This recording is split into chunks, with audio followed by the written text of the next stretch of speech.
All right, so friends, now in this video, we are going to discuss our next rule, rule number 4 of subject verb agreement.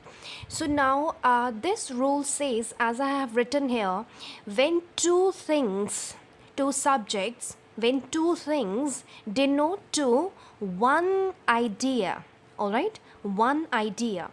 So in this case, the verb that we use, that will be in singular form.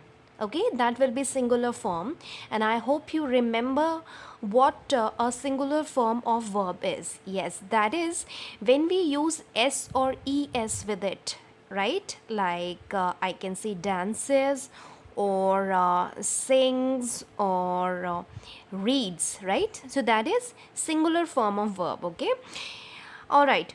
So now what do I actually mean by this thing when two things denote to one idea? So suppose I say any two things, right? Like you may have a look at the first sentence. See, rice and sambar is the staple diet of South Indians. Now, if you see, friends, see rice and sambar, we have two subjects here, right? We have two subjects here, and accordingly, remember our second rule, which says that if we have two subjects and they are joined by and, we will be using plural form of verb, that is are. So accordingly there should have been are here, but why have we broken that rule and we have used singular form of verb here?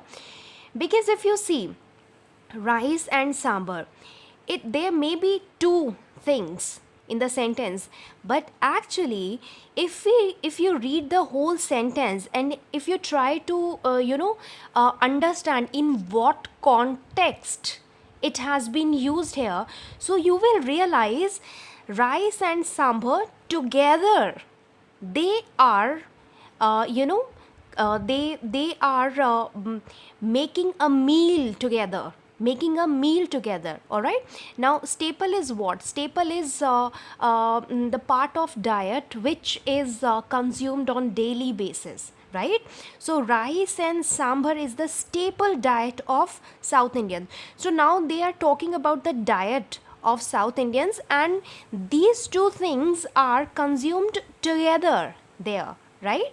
It is consumed together. So these two together make a part of diet, right? So rice and sambar. So here you see, when two things denote to one idea, then we use singular form of verb.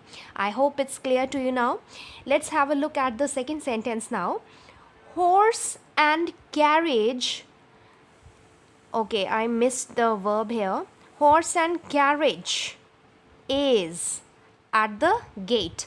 Now, if you see horse and carriage is at the gate, then it's very much clear that we may have to transport something, maybe. Okay, so we have called the horse and carriage for a reason at our place, right? Because we may have to transport something.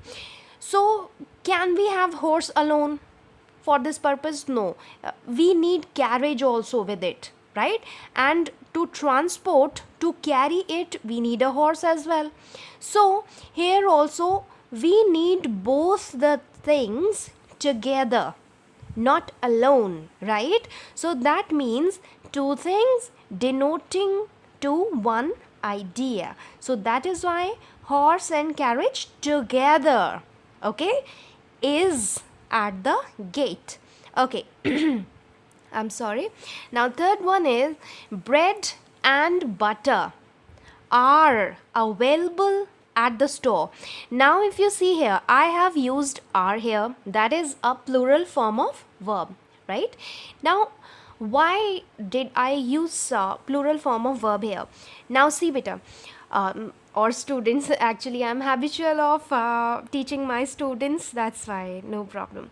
Okay, bread and butter are available at the store. Now you see, I have written store here. Store is just like a shop or right, the place from where you can buy different stuff, right?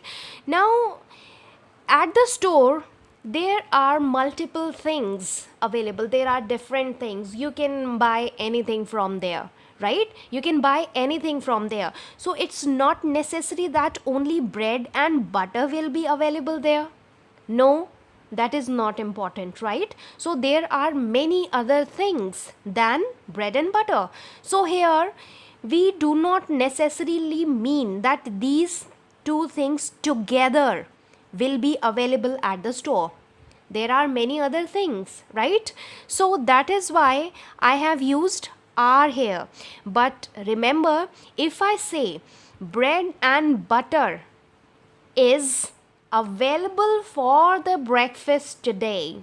Now, in that case, I am talking specifically about the breakfast, the menu for the breakfast, that bread and butter together. Because if we have these two things in breakfast, of course we are going to have it together, right? We'll spread the butter on the bread and then we'll have it, right? So in that case, we'll say bread and butter is available in the breakfast today, but here bread and butter are available at the store.